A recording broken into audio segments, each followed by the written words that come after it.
Muy buenas tardes, bienvenidos a este programa hoy miércoles 1 de noviembre ya del año 2017. Se nos fue rapidísimo el año y bueno, tenemos esta tarde como invitada a la diputada Marcela Guerrero del PAC, con quien vamos a hablar un par de temas de mucha actualidad que son la reforma al régimen de pensiones del magisterio y también lo que es la ley de recurso hídrico. Doña Marcela, bienvenida, buenas tardes. Muchísimas gracias, muy buenas tardes. A un mes del aguinaldo ya. A un mes del aguinaldo, a un día de la celebración del Día de Muertos y las Catrinas. También, así es. Sí. Doña Marcela, bueno, en estos días se ha estado discutiendo acá en el plenario lo que es la reforma al régimen de pensiones del Poder Judicial y hoy envía un comunicado el Poder Judicial y dice que los magistrados propietarios de la Sala Constitucional se van a inhibir de conocer este proyecto. Dentro de las argumentaciones que dan, dicen que, en uno de los puntos dice que los magistrados propietarios como funcionarios judiciales activos están cubiertos por ese régimen, pero la diferencia sustancial y de peso respecto de los suplentes que tienen también tal condición de funcionarios judiciales es que los magistrados propietarios como miembros del órgano supremo del gobierno judicial o jerarcas forman parte del estamento que recibe las pensiones cuestionadas, condición que no reúne la generalidad de los suplentes de esta sala que comparten la simple condición de ser funcionarios judiciales, pero no de formar parte de ese estamento. Y también otra de las cosas que aducen es que algunos magistrados propietarios tienen la jubilación aprobada o cumplen con las condiciones para pensionarse, dentro de las consideraciones que hacen. ¿Usted qué opinión tiene acerca de este pronunciamiento, doña Marcela? Hace como mes y medio presenté un proyecto de ley porque no está claro en la ley orgánica del Poder Judicial cómo pueden inhibirse los funcionarios, en este caso los magistrados, incluso los suplentes, no está claro a la hora de conocer un tema que eventualmente puede rozar, como usted lo ha señalado, con un eventual beneficio o conflicto de beneficio. La reforma creo que tiene que ser vista, no es la única reforma, estoy totalmente convencida que estamos en un momento de inflexión en términos de observar el relevo generacional dentro del Poder Judicial, en la forma en que son electos en estos cargos, la forma en que pareciera que el nivel de autonomía no abarca necesariamente solo el tema de aplicación de justicia, sino que ha sido interpretado básicamente para poder establecer lo que yo llamaría una posibilidad de separar la concentración de administración de justicia con el tema administrativo, es decir, también hemos hecho algunas denuncias referidas a lo que yo llamaría una autorreceta de pluses salariales. Hace como 3 meses planteamos esa denuncia, un aumento salarial que se dice de índice gerencial, donde prácticamente se aplican el aumento como pluses y luego lo pasan a la base de salario, digamos, o al lado del salario base, sin que nadie diga nada, y a partir de ahí los aumentos ya vemos en el presupuesto de la República, es uno de los rubros en donde el Estado tiene que cumplir con el precepto constitucional y sin embargo nadie, ¿verdad?, está abordando un tema que a mí me parece que sea por pensiones, que sea por estructura del Poder Judicial, la forma en que se eligen o incluso el relevo generacional interno, y hay personas que tienen muchísimos años. Eso, bueno, cuando comenzó la comisión y se empezaba a discutir este tema, llamaba mucho la atención cómo se toman las decisiones en el Poder Judicial referido a este tema precisamente de pensiones y pues lo que uno como ciudadano logra detectar, doña Marcela, no sé si usted tendrá la misma impresión, es la falta de apertura del Poder Judicial.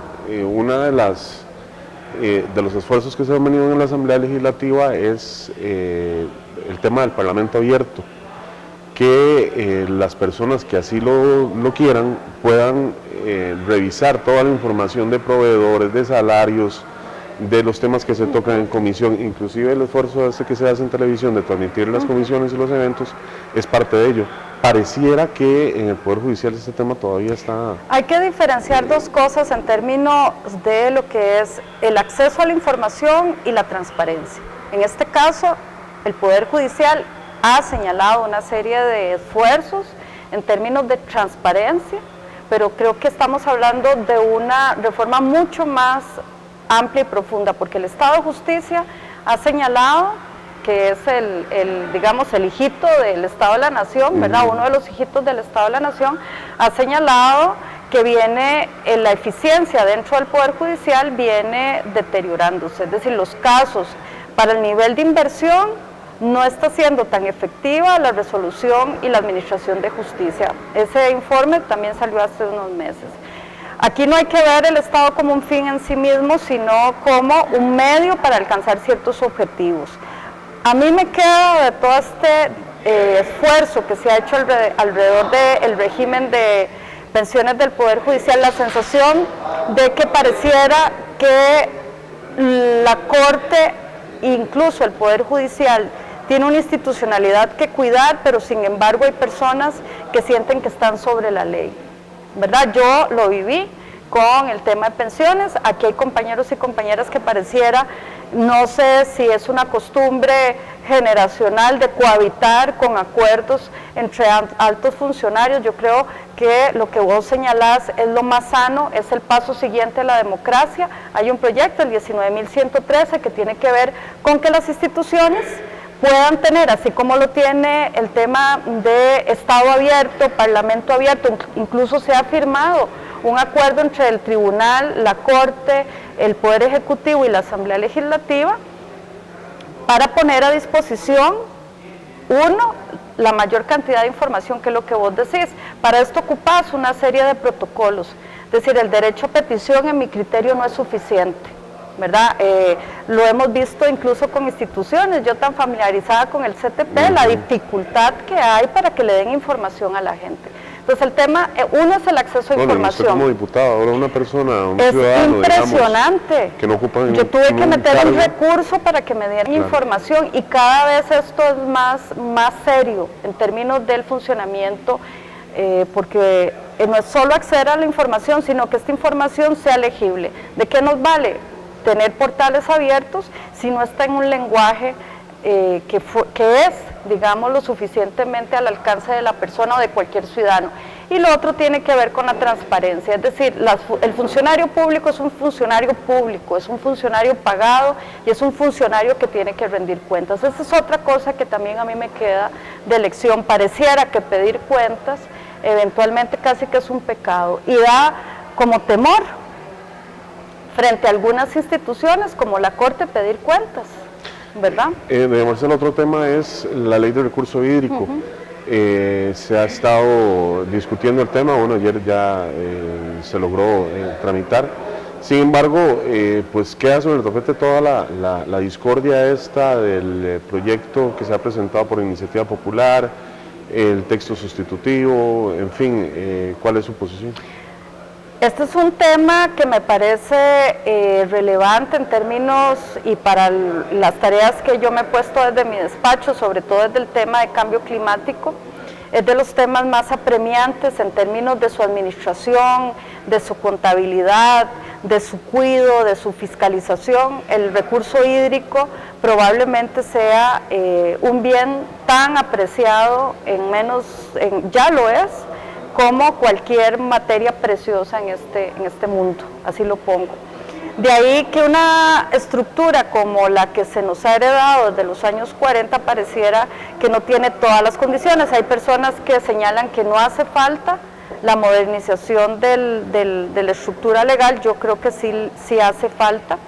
Yo estoy deseando entrar por el fondo. Creo que hay que ver con cuidado todo el tema de procedimiento, de la forma en que estamos conociendo eventualmente un texto sustitutivo por iniciativa popular. Creo que a todas las fracciones se nos ha puesto sobre la mesa una negociación, evidentemente en marcha. Yo creo que tiene que tener una buena publicidad, pero yo estoy deseando realmente entrar al fondo del alcance de la reforma para ver si nos alcanza en esa ley moderna que necesitamos para poder gestionar de forma integral el recurso. ¿De momento alcanza?